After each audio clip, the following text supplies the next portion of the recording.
In the north of Europe, winters are hard, but the misery of some secures the survival of others.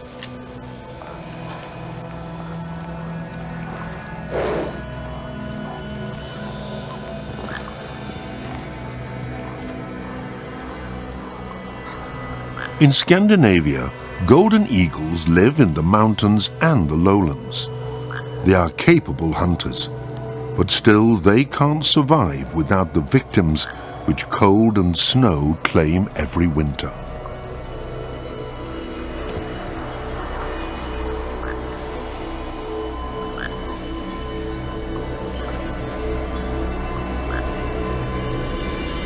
Golden eagles are unsocial.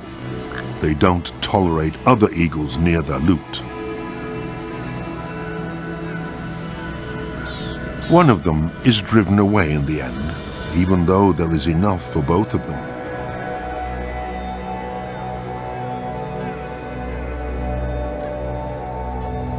Who would think of love in such harsh conditions? It remains to be seen if it is love. But golden eagles begin their courtship when it's still winter.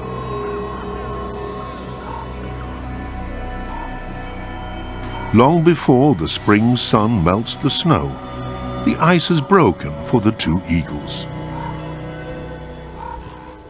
They mate up to 30 times before the female lays her eggs in early April. But we'll come back to that.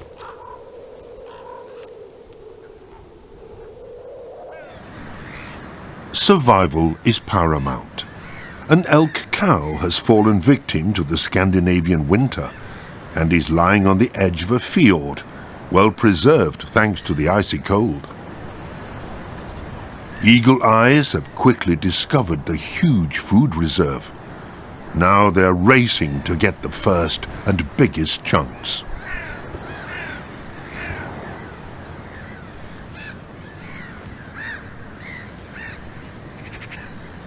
The fully grown golden eagle gets to the cadaver first and starts to feed on it. But before he gets to the coveted meat of the mammal, he has to work through the elk's dense winter coat. A sea eagle is keeping an attentive eye on the scene. He would love to fight the golden eagle for the prey.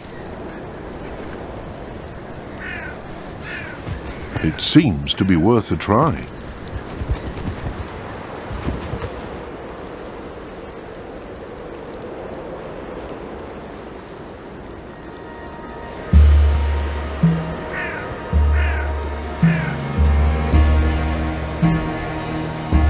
But then it appears that the sea eagle is losing heart. One plucky flap of the golden eagle's wings, and the sea eagle takes off.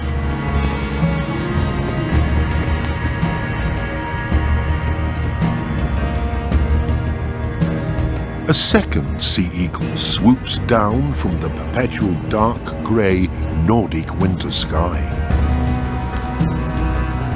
This one is making more of an impression on the golden eagle, but he's full anyway and leaves the field to his cousin with the large yellow beak.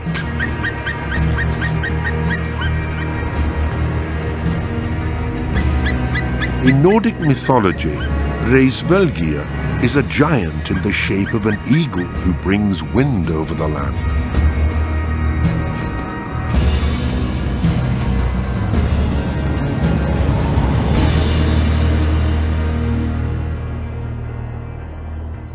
Golden eagles need vast, untouched landscapes where nature is still relatively intact.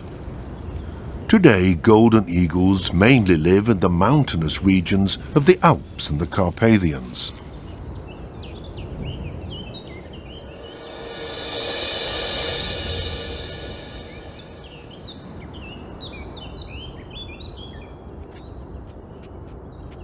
There are many different prey animals for the golden eagle between forests and mountain meadows.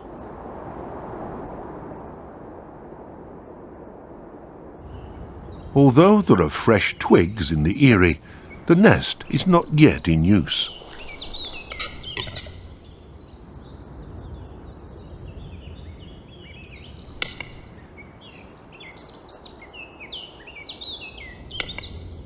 capercaillie also makes an attractive prey for the eagle. While the smaller female is well camouflaged and rarely leaves the protection of the forest, the conspicuous male capercaillie makes for easy prey, at least during the mating season. The hen rarely shows herself openly on the mountain meadow, and the male capercaillie had also better retreat back into the protection of the mountain forest.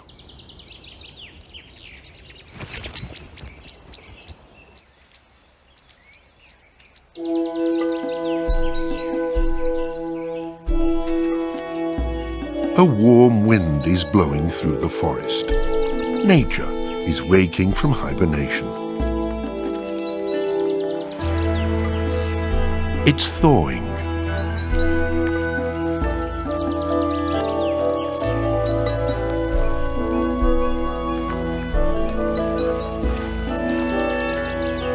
There are more and more mountain forests where you can find large feathers of this size, eagle feathers once again. Breeding golden eagle couples are back in the heart of Europe.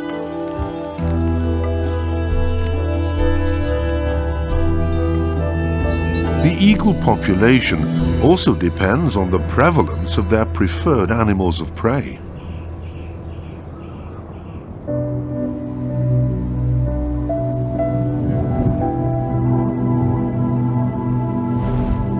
Loose feathers are drifting across the ground.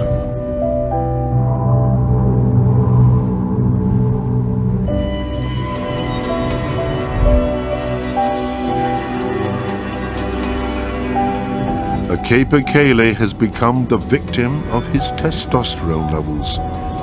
During the mating season, large amounts of testosterone flow through a capercaillie's body and makes it careless. Golden eagles keep returning to their kill and feed on it until nothing is left. This way, every last bit of the prey is used. Eagles hardly make a dent in the capercaillie population. Wherever its habitat is intact, the capercaillie produces enough offspring to make up for these losses.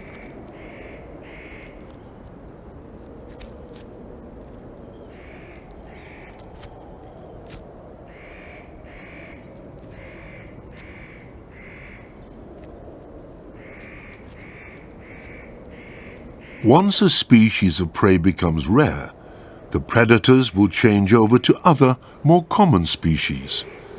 It's a clever and highly functional policy of nature.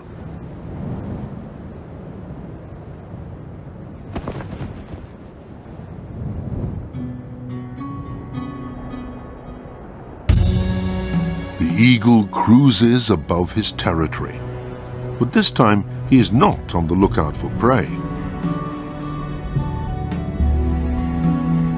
The breeding season is upon them, and the eagles need to prepare. They have been making regular courtship flights in their territory since the winter, in order to strengthen their partnership.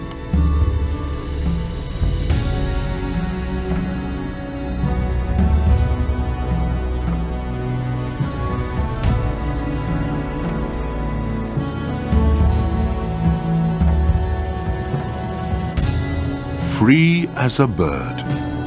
The phrase has never seemed so apt.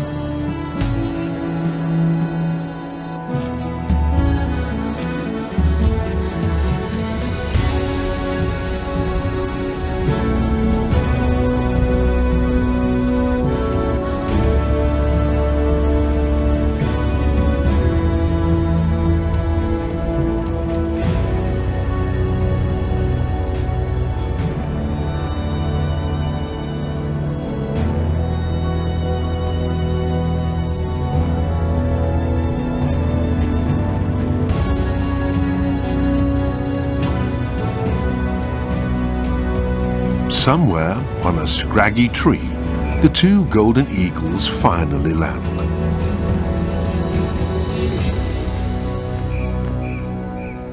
And they mate yet again. Nothing stands in the way of a new generation of eagles, or so it seems.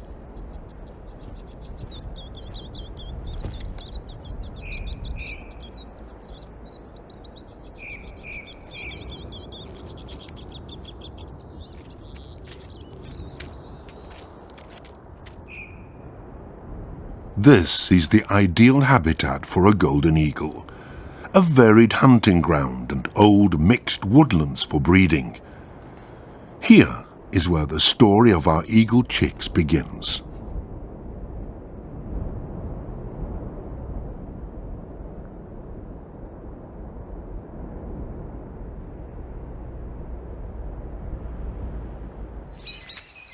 The male golden eagle has been incubating the egg for a few hours now.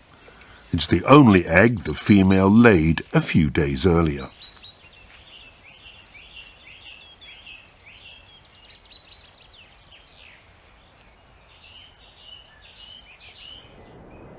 It's the end of April, and all over the forests, birds have been looking for hiding places for their nests. In the neighbouring valley to the golden eagles, at a safe distance, the black stork is floating back to its nest.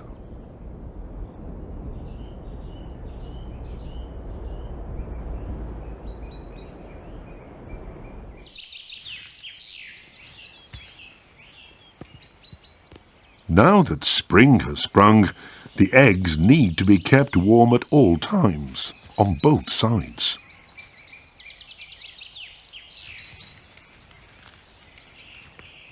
Both eagle parents will keep their precious egg warm day and night for some 45 days. For the black storks, it takes 5 weeks until the chicks hatch.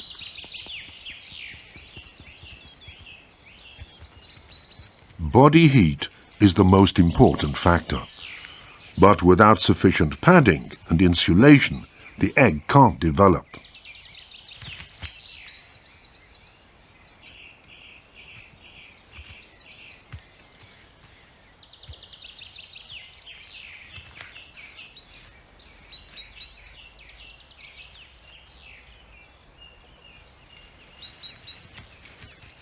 The male golden eagle has a ring. While it was assumed that it's the task of the mother bird to incubate the eggs, our eagle couple take regular turns. The eagle egg was only exposed to the cold of the April day for a few minutes. Now the female is flying towards the eyrie.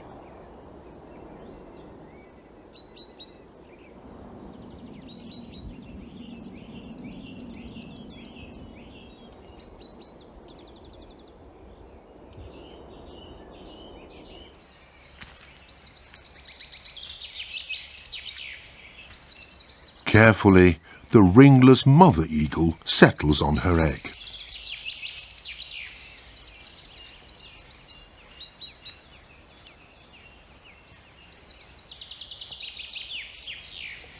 The eagles are nearly motionless when they incubate the eggs, and their neighbours, the black storks, are no different. A bit further down, Eurasian pygmy owls are one step behind. They still haven't laid any eggs. Not all golden eagles make their eyrie in old trees. Rock islands in an ocean of trees and shrubs. The main thing is that the breeding place is not easily accessible to predators. Up in the rock eyrie, the eggshell has already been broken.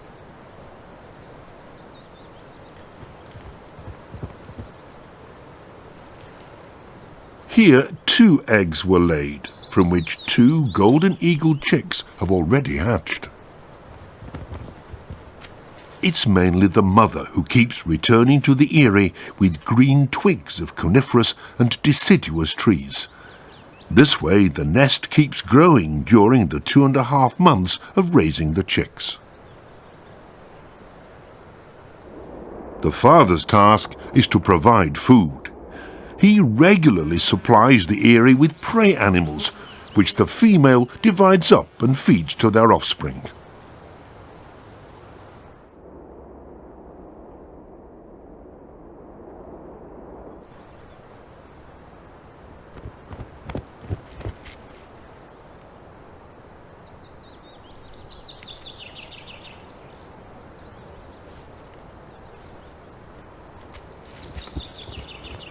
This time it's a mouse, which is torn into even smaller morsels and shared out by the mother.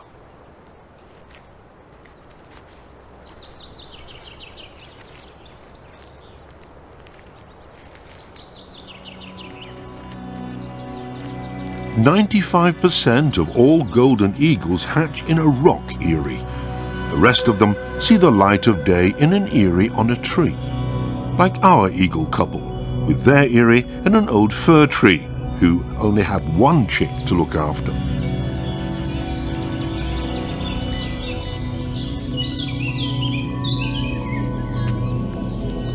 The adult birds take turns in hunting for prey.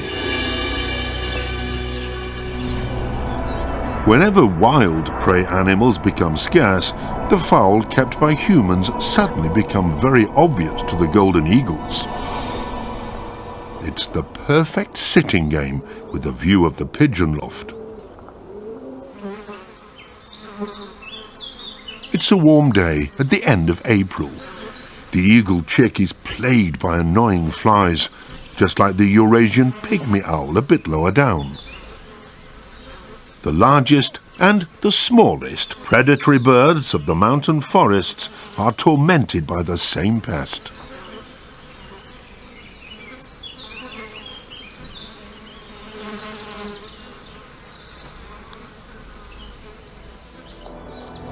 The female golden eagle is still sitting high above the pigeon lofts, waiting patiently for an opportune moment.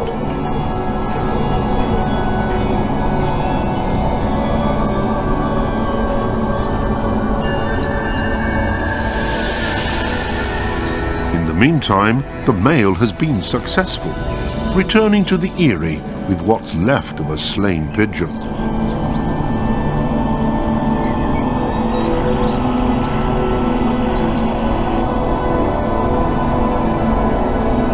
Then he flies off again, leaving the rest of the work to the female.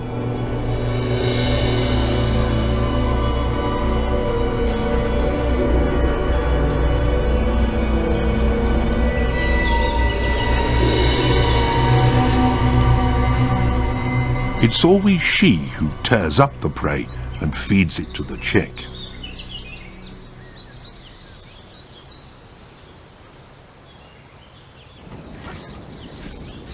Although individual eagles may prefer certain animals of prey, pigeons are not a golden eagle's regular target. They are usually too quick. It's the young, inexperienced pigeons which tend to become the victim of the Riesvelgier bird. It's a kind of natural selection.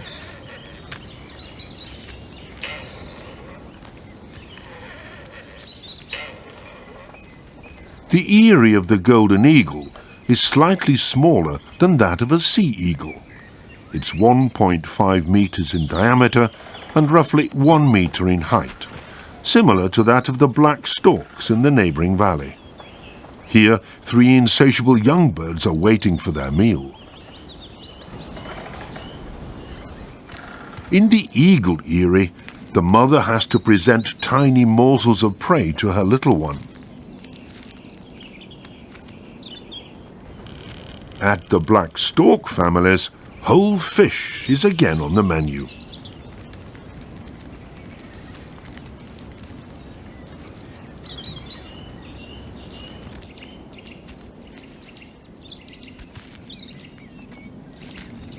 In total, the eagle mother will feed some 40 kilograms of prey to her offspring over time. After feeding, the little snowy white black storks can play with each other, while the eagle chick has to make do with his mother.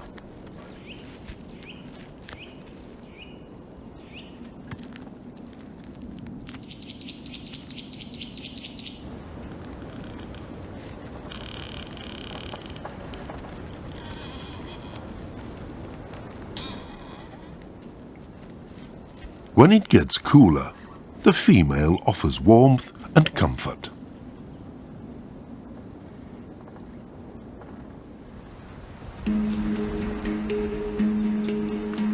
There's another breeding bird in the eagle's territory, a common tree creeper. Even if the Eurasian pygmy owl is tiny, it is a highly specialized and dangerous bird hunter.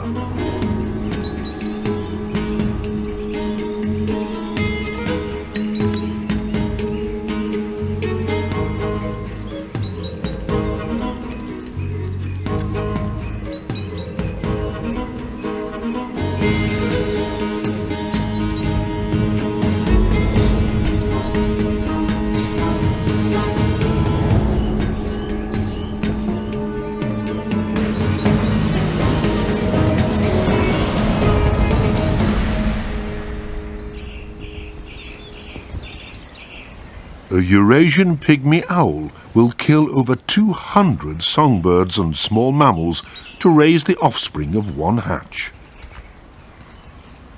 The tiny owl has 7 chicks to look after. All the waste from the nursery is just thrown out of the door.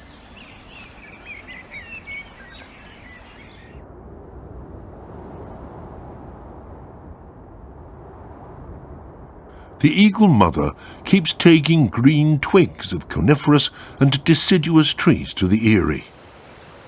We don't know why she does that. Maybe fresh twigs are a better building material than dry branches.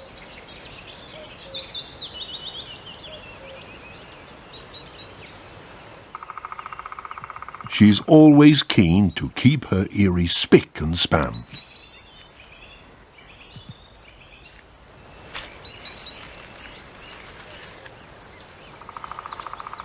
Some biologists suspect that the green twigs and leaves have an antiseptic effect, but there is no proof for this theory as yet.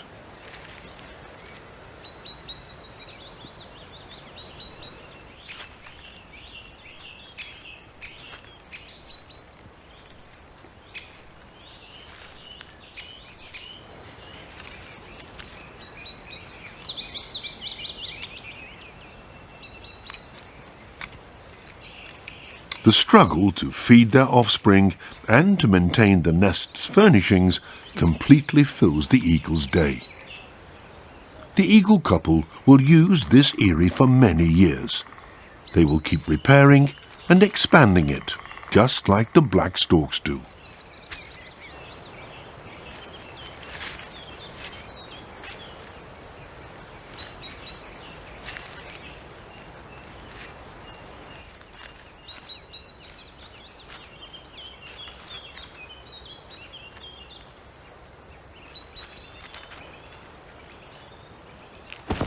The eagle mother is leaving the eyrie to go hunting.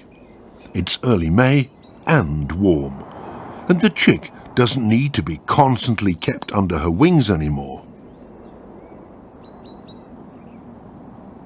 In Europe's mountainous forests, it's not only the eagles and storks who breed now. The plant kingdom is also all about passing on its genes.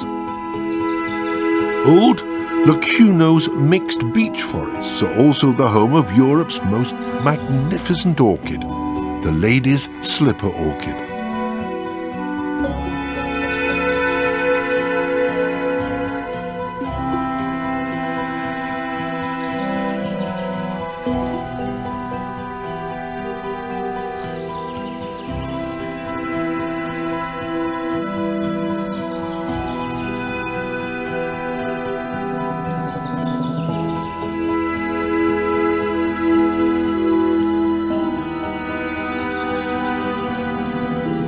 Wherever lady slipper orchids blossom and golden eagles have their eyries, nature is at least to some degree still intact.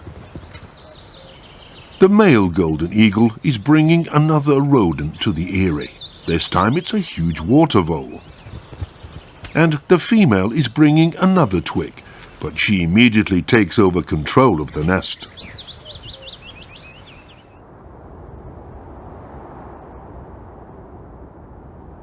Black storks have little to fear from golden eagles. They are able to defend themselves and never let the chicks in their eyrie out of their sight.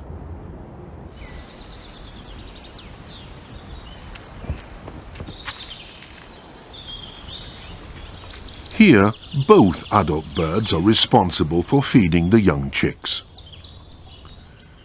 The eagle chick, on the other hand, is only ever fed by the female.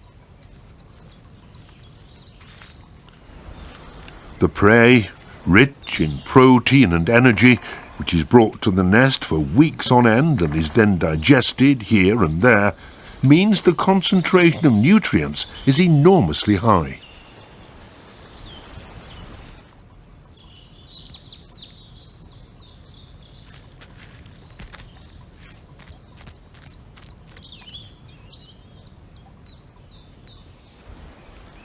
Leftover food and manure fertilize the surrounding forest ground.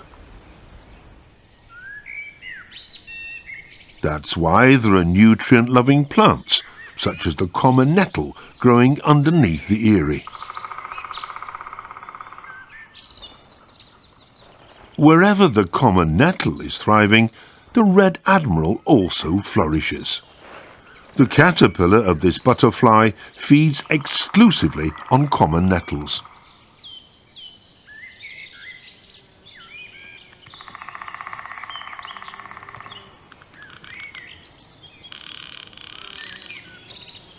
This way, the large birds in the forest involuntarily cater for the offspring of a little butterfly.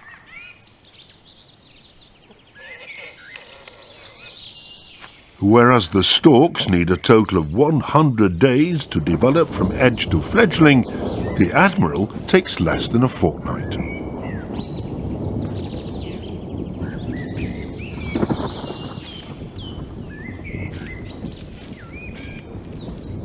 Rain showers move across the hilly landscape of Central Europe. Some of the mountain dwellers only wake up properly in this muggy, warm weather.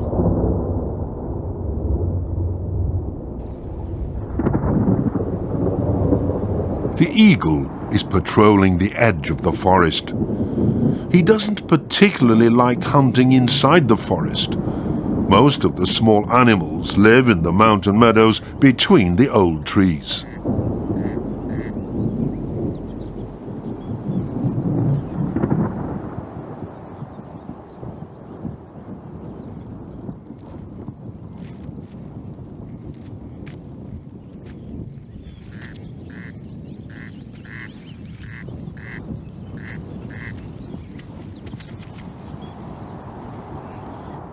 The female eagle has spotted something. Sometimes even the large birds have to make do with very small prey.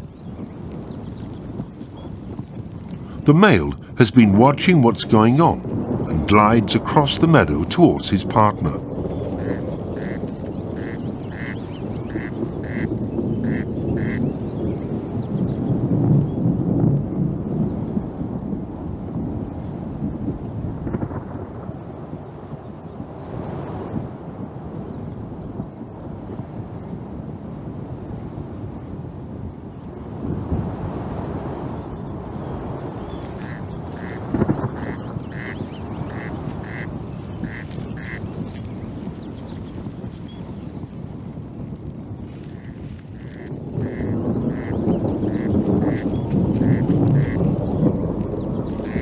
And here's another inhabitant of the mountain meadows.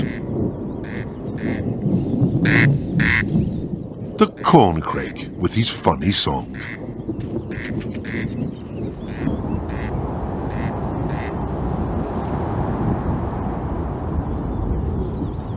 The eagles have demolished their prey. They fly back towards the eyrie with a full crop.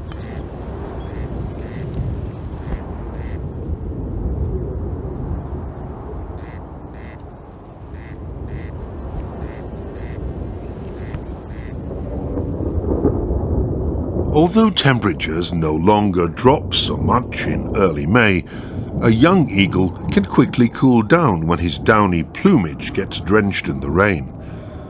At least the chicks in the rock eyrie have a massive roof over their heads. But in the tree eyrie, the eagle mother mustn't leave her offspring alone for long periods.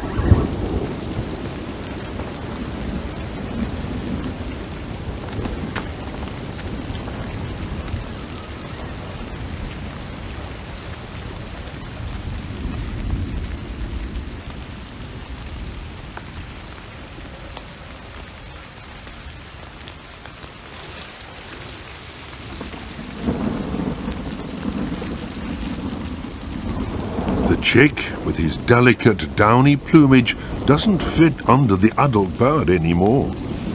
He snuggles up to his mother, where it's warm and reasonably dry.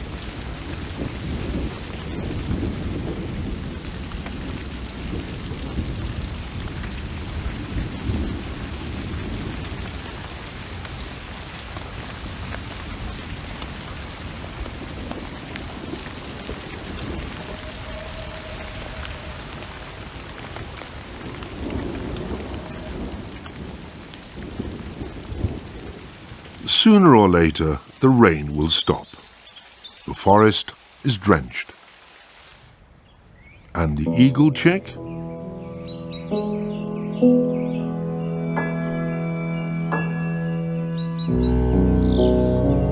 He has survived the shower unscathed. In rainy years, lots of eagle chicks die in their nests, for at some point the female has to leave the eyrie. But as long as the May sun is shining, there is no danger.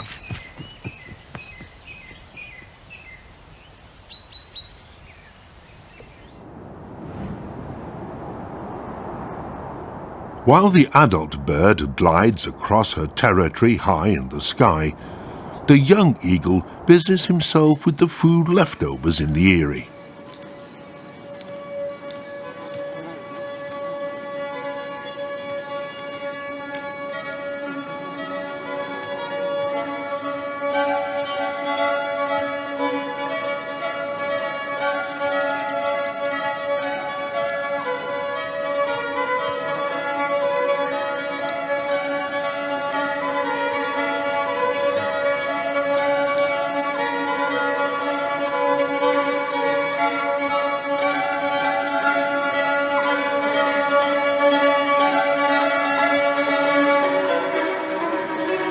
He still has to learn what is edible and what is not.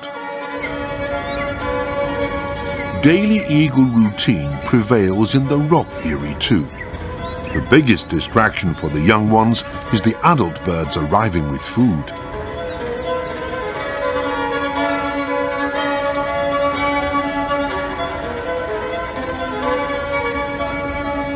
Wooded precipices are popular breeding territory for other bird species too, like the common raven, for instance.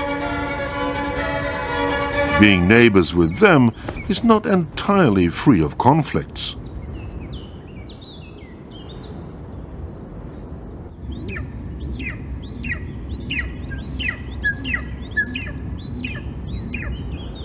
Surprisingly, it is the common raven who wears the pants in short bursts of exhibition fights in the air. But this encounter doesn't have any consequences. He may be the king of the mountains, but the golden eagle is not the absolute ruler of his kingdom. Neighbors which make life hard for him are not the only problem for this large bird of prey.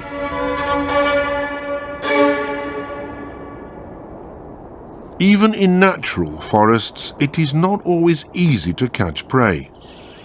The times when huge herds of ungulates, followed by large predators, migrated through these valleys are well and truly gone.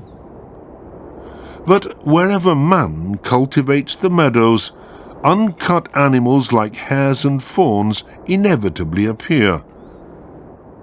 Our eagles keep returning to the eyrie with food from the Valley of the Humans.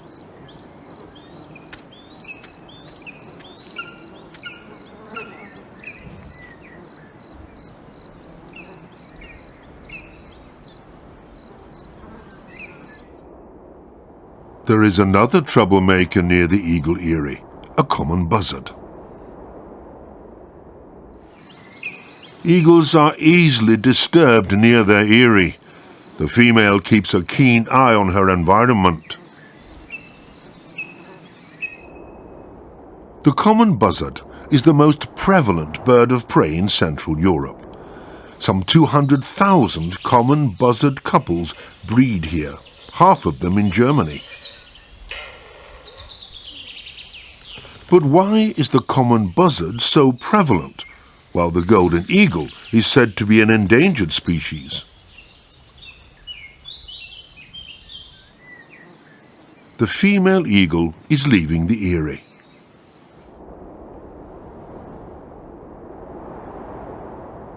The fact that golden eagles are so rare is hardly due to the relatively small common buzzard's bravery.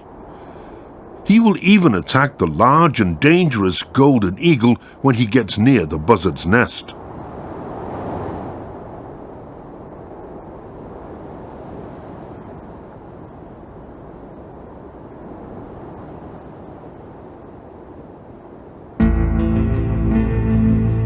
The downfall of eagles in Europe is well documented. It started as early as the 17th century. First, they disappeared from the east of Germany, and in the following century from the center of Germany. Soon afterwards, there were no golden eagles left in the southwest, and at the end of the 19th century, the heraldic bird had also disappeared from the huge forests of the northeast of Germany.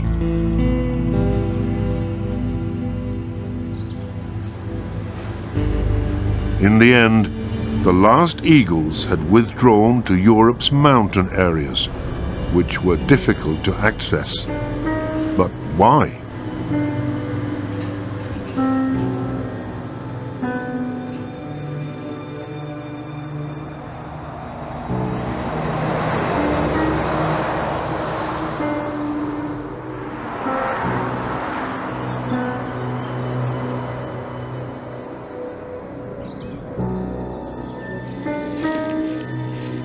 For centuries, man hunted eagles mercilessly. They were seen as hunting competition, as a loathsome enemy of the farmer and his animals. Mankind wanted to eradicate them, just like it had eradicated wolves, brown bears, and lynxes. The state even handed out rewards for dead golden eagles.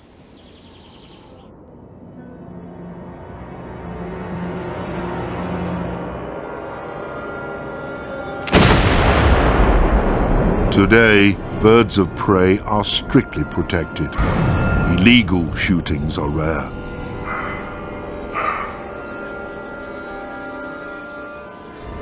But the golden eagle still doesn't manage to leave the area of its retreat in the Alps and Carpathians and settle in the lowlands again. Instead of the eagles, lumberjacks arrived in the forests. First with axes and saws, later on with ever bigger and ever more efficient machines. Society, eager for growth, has rediscovered the timber business. Never before was it possible to cut and process so much wood in so little time. In some places, logging has doubled in the past 10 years.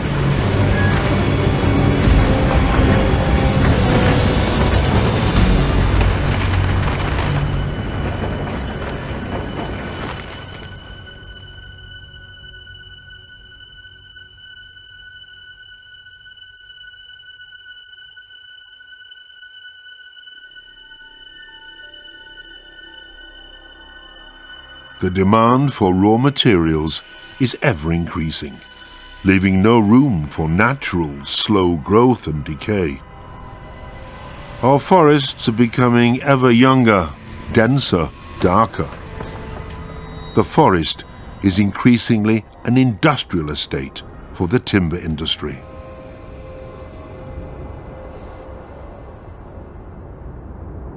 It's no wonder that the last eagles have their territories in regions that are difficult to access and in national parks. Black storks and numerous other species also suffer from the economic pressure on our forests.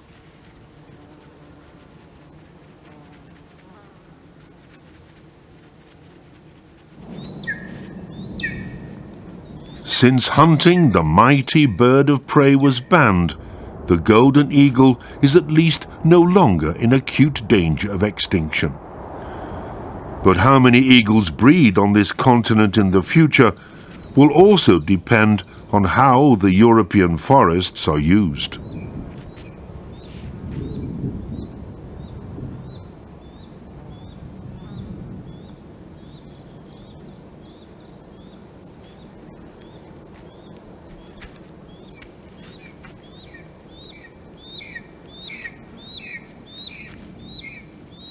While the young black storks immediately devour everything their parents bring to the nest, the eagle eyrie is usually full of leftovers of the prey, or even whole animals like this dormouse.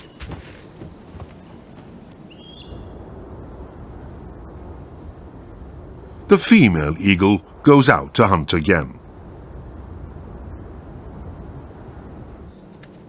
while the chick is busy with the dormouse.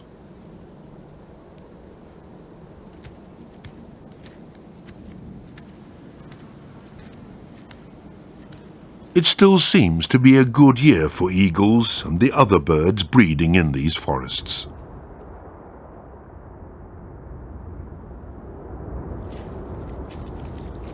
Some 2 months after they hatched, the young eagles in the mountain eyrie have grown a lot. The eagles have a lodger, and in their monotonous daily routine, they welcome every distraction.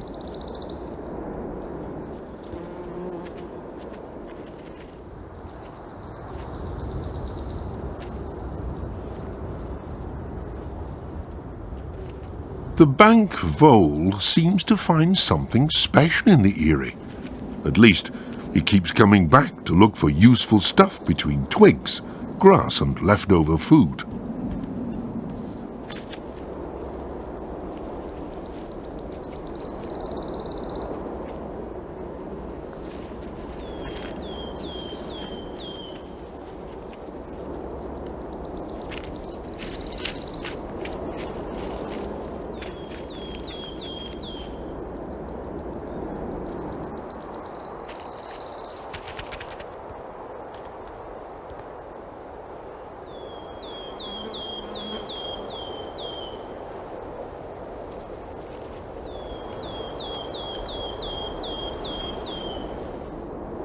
The Red Admiral is attracted by the droppings.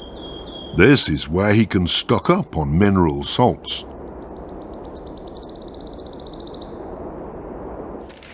The bank vole even raises her offspring underneath the eyrie.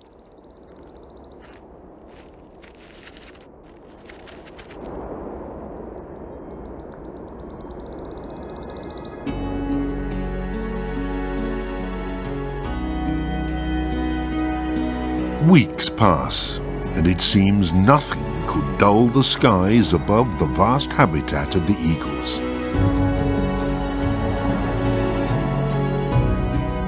But success and ruin are often close together. The adult bird returns to the tree eyrie. Today it's hedgehog for lunch. The young eagle is getting his dark youth plumage and is now largely impervious to the weather.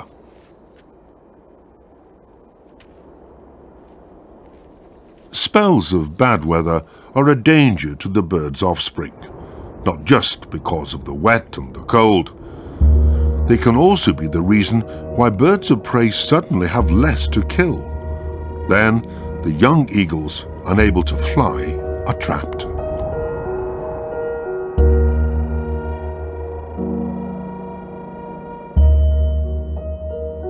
One of the 2 young birds in the rock eyrie is not doing well.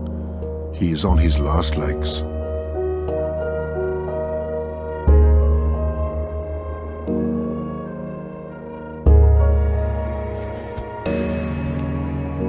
His sibling seems to check up on him, but the little eagle is dead.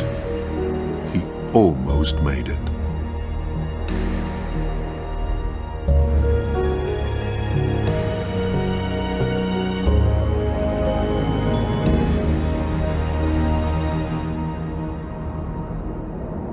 In the mountains, the weather is more changeable and unpredictable than in the lowlands.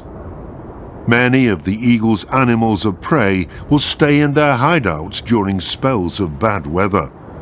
Hunting becomes more difficult. The eagle mother in the rock eyrie feeds her perished offspring to the surviving one. Eagles don't know piety.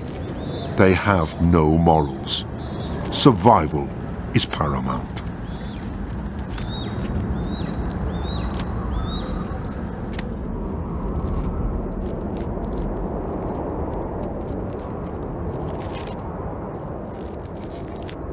But there are two sides to every coin.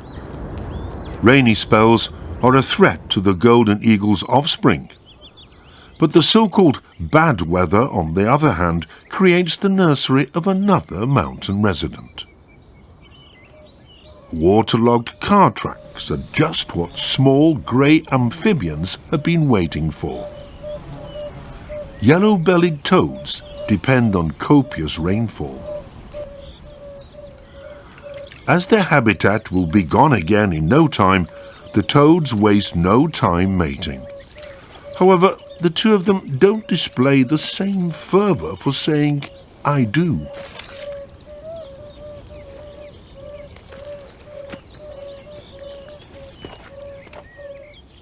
It's a steamy and warm June day. The remaining young eagle in the shady rock eyrie prepares to leave the nest.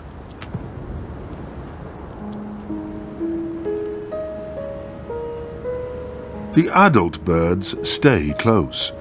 They show the little one how to fly across their territory. They try to lure him away from the eyrie.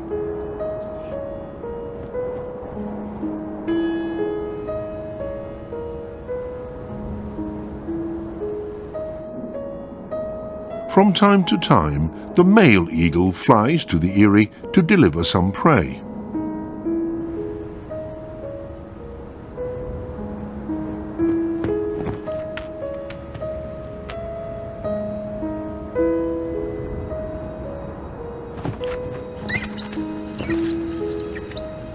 But then he is quickly off again.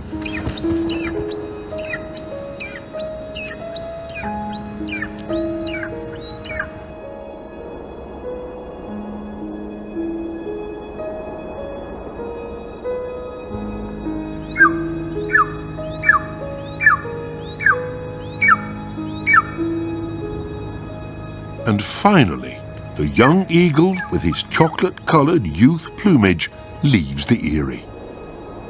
He will continue to circle and hunt with the adult birds for another 5 months.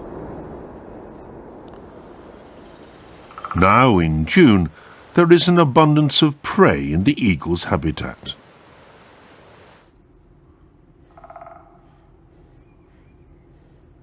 Fully grown young foxes are snoozing in their den, but the animals keep interrupting their daytime sleep.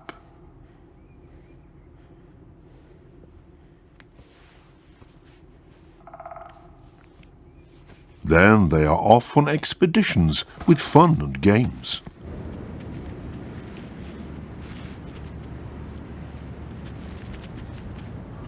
For the golden eagles, the distracted foxes are an easy and frequent prey.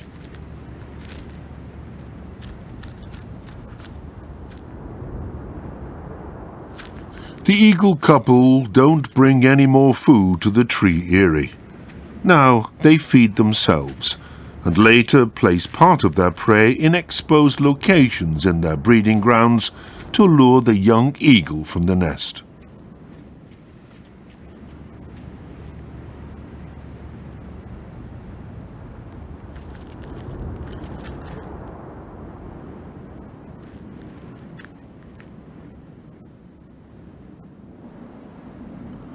A little later, the tree eyrie is empty.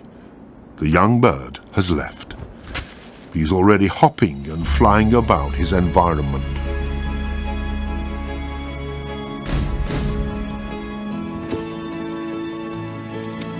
Nothing goes to waste.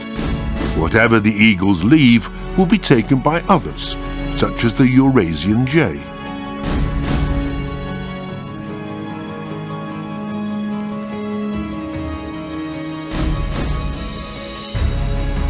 Our young eagle from the tree eyrie is still looked after by his parents, has food served to him, and is taught hunting techniques.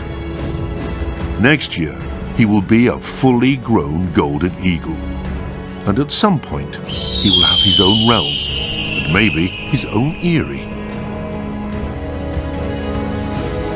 The black storks have made it as well. Together with the adult birds, they circle their breeding grounds in the Carpathians and get ready for the long flight south. Next year, they will return, and at some point, they will raise their young somewhere in a remote mountain forest.